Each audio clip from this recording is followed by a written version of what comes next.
Bonjour, bonsoir la famille Mbotenamino Biskanyos Bozali. J'espère que tout le monde a bien. Biso bien angoluna nzambe azobatela. Merci na bino nyonso na ndenge bozuzu ata na bino ya kotala belima na biso tikete nzambe na lola apambola bino nzambe na lola amona bino. Merci na bino nyonso et na souhaiter la bienvenue na ba nouveaux abonnés. Merci na ba visiteurs et merci na ba abonnés nyonso ya chaîne na biso nzambe na lola apambola bino nzambe na lola amona bino. Et na profiter na occasion oyo ya kopesa merci na ba nyonso o ba souhaiter kinga ba birthday wishes o nyonso ba pesa kinga joyeux anniversaire. Merci na bino vraiment na sepeli na mona ki bino nyonso na sepeli vraiment. Merci lelo toye na vidéo na biso bande kobota la vidéo tina suka ekoza malamu mingi. Lelo toye na vidéo na biso ya mipanji fumé oyo recette eza déjà na kati ya chaîne comment ko fumer mipanji na yo na dongo na maïbo. Donc ceux qui n'ont eu occasion à côté la vidéo te comment ko fumer mipanji moko ko sa mipanji fumer vidéo eza na kati ya chaîne. Donc awa tous en a besoin mipanji na biso, tous en a besoin ya aubergine na biso, to sala mbuma moko ya kib, to na solo na biso, to na tomate na biso, tomate ya fraîche. Donc pour la recette nanga non c'est la tomate ya fraîche, mais na vidéo oyo na ko expliquer bino pe pour na batu mususu o ba ko sepela na méthode OT. Donc naza na besoin ya ndembi na ngai, voilà, et naza na besoin ya maïbo na ngai. Donc recette moko vraiment kitoko makasi. Et non ça la muscade nanga, non ça la muscade, non ça la oza ba poivron na biso, ya vert comme boye biso non ça légumes na linga mingi ya vert. Et awana na matungulu na biso, donc toza na ail na biso et toza na huile na biso, toza na besoin ya tangawizi na biso. Donc pour la recette oyo et tout ça besoin ya dongo na biso comme recette na biso za mipanji fumé dongo na maïbo. Et awa tout ça besoin ya jumbo na biso. Donc ko ça la bouillon nyos oyo za na ndako et za nango problème te. Donc awa to sokoli mipanji na biso to kacha ngona ba mwa ba morceau moko oyo za la facile pour na mutu alia et tout ti yango sko na nzungu toujours baksa bilima na biso wana to tie muscade na biso, to yo cha ai na biso et to lui tangawizi na biso to tie et to lui mbuma na biso moko ya kib comme na lubaka comme d'habitude. Donc so sepela nango te ko sala ngote, donc so zane lo mo onga na saleli ayo sepela nango te ko sala no yango te. Et na baluli yango pour na vraiment pimbo wana ya ba ingrédients na tie épices na tie et kota vraiment na kati ya musuni nanga. Et voilà to fini kiango to kichango na moto comme bato batala nga ba ibi vraiment na tchaka bilo na nga vraiment misuni vraiment maïté. Et à ce que to zongi pona to préparer donc na tchaka misuni na nga vraiment maïté soki na oto kisango na tika ngo etoka na mai na moko. Et voilà à to zongi pona préparation ya bilo na biso to lambela na besoin ya demi aubergine, non c'est l'aubergine en bimbate note ekoleka et belé par rapport ya quantité ya bilo ko na zo lamba. Donc na vi demi aubergine nanga et nazo katango boye. Donc tout dans la préparation il y a bablo na biso oyo toujours lamba na recette oyo. Donc comme na lobby vous allez wana pour na bato ba aussi la méthode OT na expliquer bino vite fait na vidéo. Donc na on a besoin solo nanga ba solo nanga na kati boye. Donc c'est ça recette moko kitoko vraiment. Donc pour nanga eza kitoko na lingango so na lambi boye wa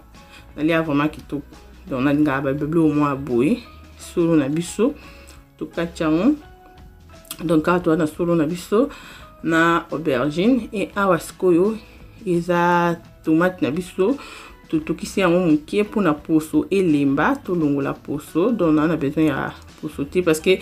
moto yebiso to tiki na poso ana ba poso etelema likolo et bima vraiment de l'accent rouge. Donc on a besoin na monter pour la recette na oyo donc on longola. Voilà. Donc so tokisi poto na bolimbi si poto donc so tokisi tomate na yo eza vraiment otokisi onka juste mukie poso et puis lemba eza vraiment facile pour na kolongola poso donc to kolongola poso na biso ya tomate parce que toza ngo besoin te voilà donc aussi si et to katongo miki donc todo finango disons quoi mais na saleli kaka mbeli nanga pour c'est lembi nango tomate na biso donc zo finango juste na mbeli nanga bon on a vraiment ebimisa vapeur pour yuti na moto donc finami nango facilement donc c'est ça ça toujours dans la recette na biso donc c'est ça parce que tozongi mi panti na biso to cheka na moto pendant 10 minutes pour na etoka donc pimbo ya ba ingrédients ou to chaki et sangana na kati ya biloko na biso et après 10 minutes tozongi pour na ko compléter recette na biso na zuma tungulu na ngana tie comme na lobi na ko expliquer bino pour na batu mususu o balinga boité na zui ndembi na ngana tie na zui ba poivron na ngana tie donc na jusqu'au o ezali mayebo na ngana tie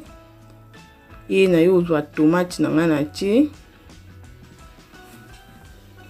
na zui solo na ngana aubergine na ngai na tie solo na ngana aubergine et na yo zwa dongo na ngai na tie donc na tie bilo na nga mbala moko na tie et na zui mai mukie na tie parce que ba légumes na nga pe ekobiminde na esokola maki bongo ekobimisa mai na zui huile na nga na tie donc na tie ka juste mai mukie et na zui huile na nga na tie na kangi mufiniku na ngai voilà ce qu'on a toujours expliqué pour na bato balingaka boité donc soko lingaka te ndenge nga na tie biloko nyonso boyimbala moko ozwi mipandi na yo soko lingo kalinga okangi so lingo tia na four tie na four ndenge nga na tiaka na salaka air moko après ça aussi si bongo ozwi mipandi na yo otia yango na njungu donc tango otie mipandi na yo na njungu allez au lieu que otia ndenge nga na tie mbala moko boye ozwi matungulu na yo tomate na yo ndembi na yo ozwi na nino okalingi yango osali sauce na yo après tango osala sauce na yo ozwi sikoyo soko po linga dongo ya zeite ozwi siko dongo na yo okalingi yango na osangisa yango na sauce no wana okalingi yango place moko pona elongwa zei ndambo après wana ozwi sikoyo mipandi na yo otie na njungu après avoir kozwa mipandi kotia na njungu ozwi mayebo na yo aubergine babiloko na yo otie likolo tango otia likolo ozwi sikoyo sauce na yo wana osalaki wana otie likolo donc je crois bien vous comprendre ozwi biloko na soko okal mipandi na soko okalingi soko kotia na four otie après ozwi yango otie na njungu ozwi sauce na yo okalingi donc okalingi matungulu na yo ndembi na yo donc biloko na tomate na yo sopo linga dongo ya zeite ozwi yango okalingi yango tango kosilisa ozwi mipandi na yo otie na njungu ozwi basolo na yo aubergine na yo biloko na nyonso wana otie allez oyo kozwa sauce na wana so pe olingi eza un peu moins rouge ozwi soki osali li tomate ya boîte ndenge kaka olinga osali sauce na yo après sikoyo osopi likolo ndenge nga siko na tiaki olio tia biloko nyonso ndenge na tiaki bongo osopi likolo ozwi mwa mai na yo otie tango otie mwa mai na yo bongo ofiniki yango okangi mufiniku na yo otiki yango etoka donc pona bato bamonaka ke nga alinga ba sauce blanche te nalinga ba biloko moko nalinga vraiment sauce elamba mapena nde bato bamonaka ke so osali sauce nde biloko eza bien donc soki olingi bongo osali na modèle oyo na expliquer bino awa donc voilà wana sikoyo tozongi pona kotala biloko na biso totikaki na moto voilà wana ntungu na biso ezo continuer toujours kotoka donc bomoni ke biloko na biso ekiti ndambu ezo toka vraiment bien asko tozongi pona toya kotia jimbo na biso tozelaki nanu parce que mipandi na biso bato batalaki vidéo bamona ke mipandi fume na nga nasalaki yango na tiaki yango mongwa donc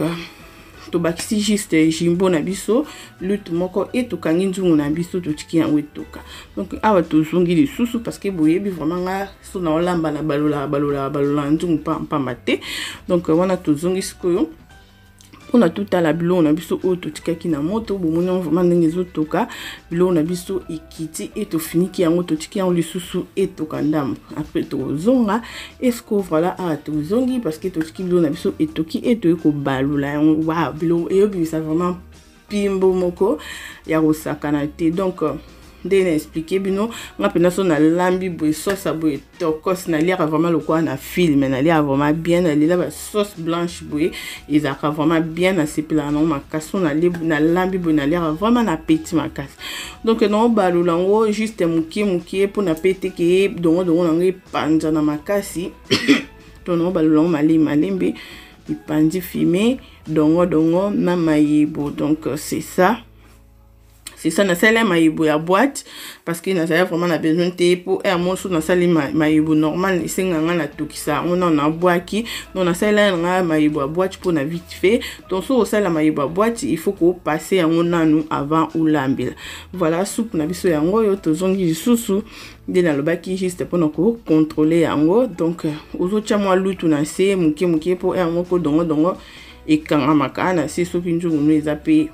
il y a bien vraiment té. Donc soupe moko kitoko pour na ngeza vraiment soupe moko kitoko na lelango fort pour na lelango grave. Donc ils ont sebe ni moko zo mona karaboui mais ils ont na sebe ni moko donc so meka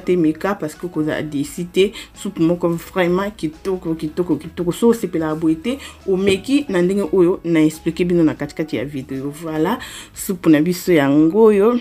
ya recette na biso ya mipande fumé dongo na maïbo. Donc ça vraiment kitoko boumeka beaucoup à la décité. Merci na bino nyasa na ndenge bozola na ba vidéo na biso nzambe na lola pambola bino nzambe na lola amona bino. Donc vous partager ba vidéo pour les ala bien vous partager ba vidéo bande ko mususu pe ba bénéficier. Donc okuta na vidéo bo recette o sepel nango o sungi biso o partager bande ko mususu pe ba sepela peut-être dans mutu mususu kuna akuta na jamais na ba vidéo na biso amona yango jamais. Donc ce qui yo aider biso au partager de ko mususu pe ako bénéficier nango. Donc merci, aimez la vidéo, partagez, commentez et surtout bobo sanate bandeko bobo sanate les camboyo. Donc bobo sanate bo zappé ba pibité bo zappé ba pibité. Donc ya wana zo sala ndi chaîne na biso kindeli poso parce que tout ça ba tupi ba singa biso ah mama voice la kisabiso recette o mama voice la kisabiso ba sala abondeni mama voice zongi kisabiso ba sala ndeni. Donc avec ba pub wana so bo tika ba pub wana et ozala bien chaîne na biso et kozala bien on e ko permettre biso to la cabino ba recette o bozo singa biso ko permettre biso to la bino biloko ya kitoko maintenant bozo zapper ba pub bozo ta la vidéo tina sukate et ça vraiment passe. Donc to suki wa tukuta nambala ya sima bye bye.